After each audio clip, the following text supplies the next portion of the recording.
Na data de ontem, vimos Bitcoin e Ether caindo mais uma vez e hoje já está se recuperando. E aí, será que realmente as quedas acabaram? Ou será que a gente ainda continua com o nosso rally diante da nossa frente? É sobre isso que a gente vai comentar na análise de hoje. Vou te explicar qual que é a minha visão, vou te trazer alguns dados e inclusive eu vou te mostrar o que outros investidores estão fazendo para que você possa tomar as melhores decisões. Bom, Vitelis na área, e se você não for inscrito no canal, considere se inscrever, pois aqui eu trago um mega conteúdo todos os dias da semana, principalmente quando eu falo sobre análise on-chain. E caso esse conteúdo venha fazer sentido para você, deixa o seu like para dar aquela força pro canal e para mostrar que o conteúdo dele está sendo relevante, beleza? Bom, mas chega de papo, bora ver gráfico, que é o que nos interessa aí. Olha só, hoje a gente vai analisar alguns grupos de entidades para entender o que essas outras entidades elas estão fazendo também, tá? Quando a gente começa ali analisando, por exemplo, o fluxo dos ETFs, e aqui a gente está olhando para o ETF de Bitcoin, a gente viu que no começo de 2025 os ETFs tiveram muito interesse em venda, né? Um interesse em venda que não houve lá atrás, desde o lançamento do ETF, mesmo a gente tendo quedas ali, recuos que voltaram lá próximo do custo inicial deles, esses ETFs não venderam, eles não distribuíram. Depois eles continuaram acumulando ali, a gente foi subir, foi buscar patamares de 100 mil dólares e a partir dos patamares de 100 mil dólares a gente começou a ter vendas acontecendo. Também continuou ali tendo um valor de inflow, né, que são essas barras aqui para cima, mas em seguida a gente começou a ver ali vendas. Estamos olhando exclusivamente aqui para os ETFs que mais importam, tá? Que é exatamente o ETF da BlackRock e da Fidelity também. Bom, desde ali do meados de março, né, do dia 15 de março, a gente já não vê tanto interesse assim nos ETFs, nem por venda e também nem por compra, tá? Isso daqui me mostra um pouco de como que está o humor do mercado americano. Hoje os investidores americanos eles estão muito mais preocupados e muito mais direcionando o seu capital, a sua energia para outros ativos do que para cripto, por exemplo. A gente até viu mesmo o S&P 500 sendo muito mais volátil do que cripto nos últimos dias, do que o próprio Bitcoin. A gente viu grandes quedas, Bitcoin parado, a gente viu grandes altas e Bitcoin parado também. Mas aqui, analisando, a gente consegue entender um pouco desse humor, falta de apetite por cripto.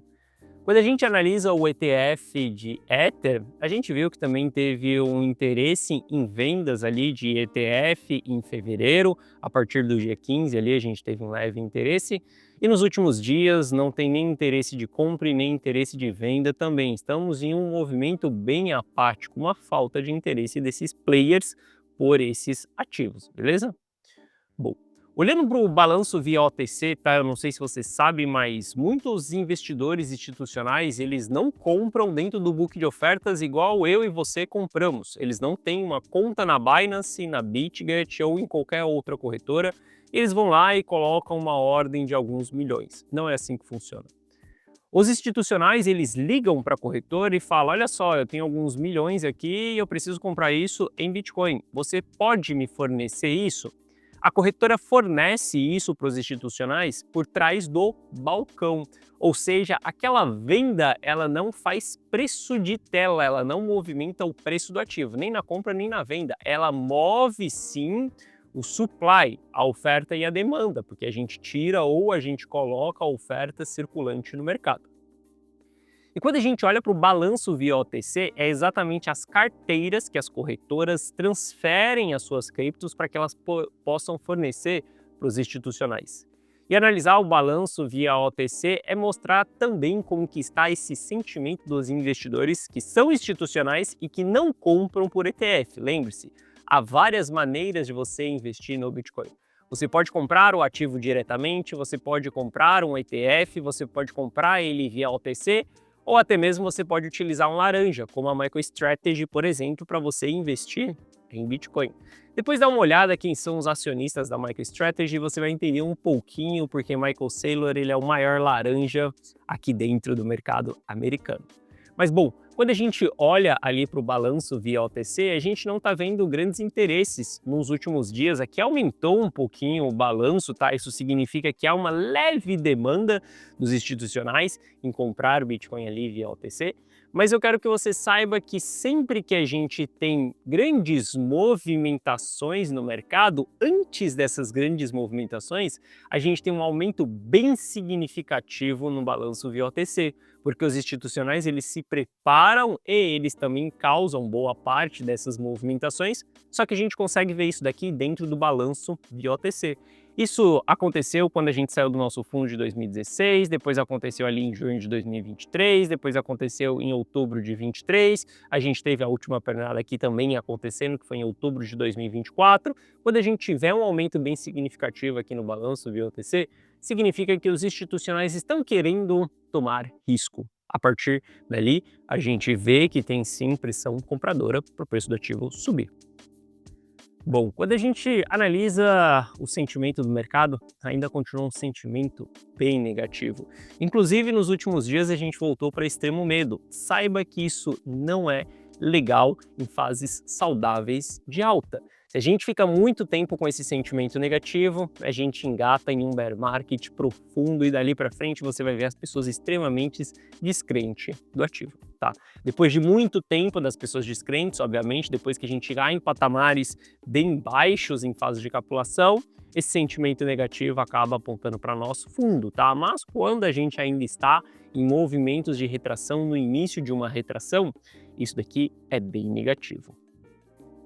Além da gente ver esse sentimento, o que os investidores no geral eles estão fazendo é aumentando as suas quantidades de stablecoins nas suas carteiras. Olha só, se a gente olhar desde o topo do mercado ali, desde o dia 17 de janeiro, nós estamos vendo o supply das stablecoins aumentando dentro das carteiras. Isso daqui significa que os players estão buscando um ativo menos volátil. Porque se eles estivessem buscando volatilidade, por exemplo, os players estariam investindo em altcoin, ou até mesmo os players estariam investindo em Ether, e a gente não está vendo isso. A gente está vendo o capital indo para a stablecoin. Isso daqui em fases de bear market, que é uma das fases que nós estamos nesse momento, acaba sendo bem complicado. Olha só. Muitas pessoas falam que quando o supply das stablecoins aumenta, isso daqui é injeção de liquidez dentro do mercado cripto. Não é bem assim que funciona. É só você analisar aquilo que você faz com os seus investimentos. Quando você precisa vender os seus ativos, você transforma Bitcoin no quê? Quando você precisa vender o Ether, você transforma o Ether no quê? Você transforma ele em stablecoin, muito provavelmente o SDT ou o SDC. Quando o supply das stablecoins está aumentando, significa que nós estamos demandando mais stablecoins no mercado. Isso significa que a gente está liquidando os nossos ativos e colocando eles em stablecoin. Ou seja, quando o supply das stablecoins sobe, não é injeção de liquidez dentro do mercado cripto, e sim um movimento de corrida à não exposição ao risco, uma exposição ao ativo menos volátil, que é exatamente o dólar. Ou seja, a gente vê esse supply subindo, acaba não sendo muito positivo em determinados momentos, tá? A gente está vivenciando agora uma subida bem expressiva, tá? Onde a gente já superou a quantidade de stablecoins que a gente tinha ali no final da queda de agosto de 2024, tá? Isso daqui mostra que o mercado ele ainda está com falta de apetite ao risco. Quando a gente tiver essa linha verde embicando para baixo aqui, ótimo, a gente estará em um excelente momento. Veja o que aconteceu a partir do fundo de 2022. As stablecoins começaram a diminuir, elas começaram a perder força no mercado porque as pessoas estavam trocando suas stablecoins por Bitcoin, por Ether, por altcoin, por qualquer coisa. Até que a gente chega no nosso primeiro topo em 73 mil dólares, depois a gente começa a entrar em uma fase de distribuição, onde muitos players saíram aqui, tá? Alguns players voltaram, outros não, outros saíram com parte do seu capital aqui. E a segunda distribuição que a gente viu acontecendo foi aqui em cima, que é esse movimento que nós estamos vivenciando agora. Enquanto a gente vê essa linha verde subindo aqui, isso acaba sendo bem prejudicial. Bom, quando a gente analisa o mercado ali em termos de suporte e de resistência, quando a gente pinta essas barras vermelhas aqui, se a gente estiver abaixo delas, são grandes resistências que a gente tem para cima. Se a gente estiver, por exemplo, acima delas, são grandes suportes que a gente tem abaixo. E quando nós estamos vivenciando isso, se a gente pintar barras vermelhas aqui depois de uma grande queda, pode ser sim um sinal de nova acumulação acontecendo, como foi exatamente em outubro de 2024. A gente bateu o fundo, ali em setembro voltou a subir, formou um pivô de alta e veja que nesse pivô de alta a gente começou a riscar barras alaranjadas aqui. Isso significava nesse momento que muitos players estavam comprando, muitos players tinham interesse em se reposicionar. A gente ainda não está vendo isso, obviamente a gente só vai ver isso quando a gente tiver um pivô aí, por exemplo, aparecendo na nossa frente. Enquanto a gente não tiver esse pivô, a gente continua dentro de uma tendência de baixa. Se a gente analisar as carteiras ali, qual que é o consenso atual do momento, o consenso ainda continua sendo de distribuição, um consenso de venda. O mapa de calor aponta que as carteiras não estão acumulando. Inclusive, o grupo de carteiras que eu mais gosto de analisar, que é exatamente de 10 a 100 bitcoins, que foram as carteiras que acumularam no ciclo passado e distribuíram ali no topo de 21, depois elas reacumularam quando o Bitcoin chegou em fase de capitulação, que foi nos 20 mil dólares, elas voltaram a acumular até ali, por exemplo, setembro de 23. De lá para cá, essas carteiras elas começam a sair do mercado, elas começam a efetuar suas distribuições. Ou seja, o player ele começa a se desfazer aos poucos da sua posição. Olha só, se você tem alguns milhões investidos, você não sai de uma única só vez. Você vai vendendo em partes, você vai realizando o seu lucro, você vai tirando da mesa aquilo que você tem que proteger para que você não devolva 100% para o mercado. Você vai saindo aos poucos do mercado. Cada montante de dinheiro ele tem uma estratégia diferente. Obviamente, se você investe R$1.000, não tem como você dar 10 saídas parciais, porque, cara, vai fazer pouca diferença. Agora, se você tem alguns milhões, você precisa sim sair aos poucos. E aqui nós estamos falando de carteiras que têm de 10 a 100 bitcoins, tá? Quantos milhões a gente não está falando envolvidos nessas operações? Bom, essas carteiras ainda continuam distribuindo, tá? A gente ainda continua no movimento de baixa, ou seja, uma falta de interesse aí desses players. Analisando isso daqui, eu vejo que o médio prazo ele ainda continua sendo incerto, ele ainda continua sendo de tendência de baixa. Não tem como a gente falar que Bitcoin vai buscar um novo all-time high, não tem como a gente setar uma nova expectativa para o curto prazo agora de Bitcoin voltar para patamares de cento e poucos mil dólares. Olha só, isso pode acontecer? Pode. Se isso vai acontecer, a gente não sabe. O que a gente tem que fazer é construir uma estratégia e trabalhar com a probabilidade. A maior probabilidade é da gente continuar para baixo, ou seja, você vai adotar uma estratégia com maior probabilidade de proteção e não de exposição. Caso a gente tenha o mercado subindo ali, que é uma probabilidade bem menor, você tem que ter uma parte da sua estratégia também posicionada para isso. Ou seja, você tem que saber qual que é o ponto que você vai reentrar. Investir dentro do mercado não é certeza, né? Às vezes algumas pessoas comentam aqui no canal, por exemplo, se você acertar, não sei o que. Cara, eu não estou aqui para acertar ou para errar. Essa não é a minha função. A minha função é fazer dinheiro. Se expor quando a gente tem um baixo risco e sair quando a gente tem um alto risco. Essa é a função, esse é o trabalho do analista. Não é estar certo nem estar errado, é constituir estratégias, entenda. Investir é um jogo estratégico e não um jogo amador, beleza?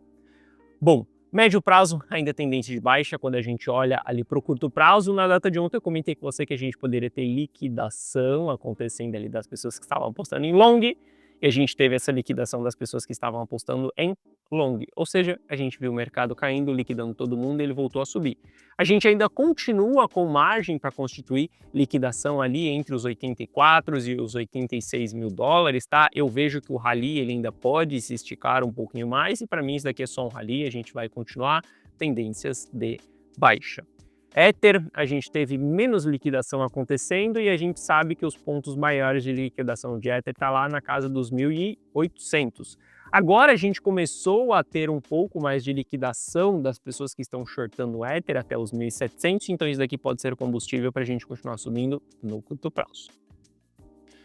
Bom, quando a gente olha ali para aquele meu indicador que mostra o preço justo, né, se a gente está num preço caro, num preço barato, qual que é o momento da gente tradear o ativo, eu fiz uma análise aqui, eu tracei uma nova linha para você entender esse comportamento. Olha só, a linha dourada aqui, ela sempre é o ponto de preço descontado. A linha verde aqui em cima, ela é o ponto de preço caro. Se a gente quer tradear um ativo, a gente compra na linha dourada, a gente vende na linha verde. Compra na linha dourada, vende na linha verde e vai repetindo isso daqui quando a gente está tradando o ativo.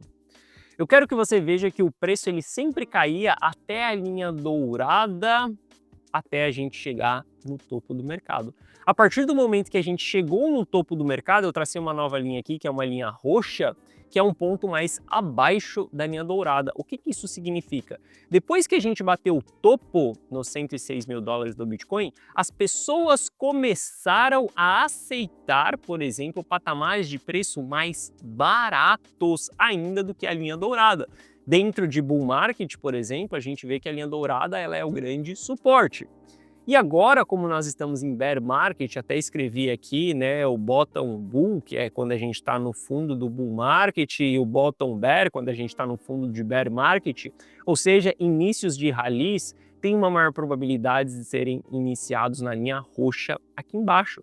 Veja que a gente bateu aqui na linha roxa recentemente, né? Eu comentei que aqui eu comecei a me posicionar, aqui eu comentei com os meus clientes, eu coloquei exposição dentro da carteira para a gente começar a se posicionar dentro de alguns ativos e hoje nós estamos esperando por vendas, nós estamos esperando até chegar na linha verde aqui em cima para que a gente possa realizar mais uma vez. Afinal de contas, eu continuo visualizando que nós só estamos diante de um rally e não de uma reversão majoritária de tendência, tá?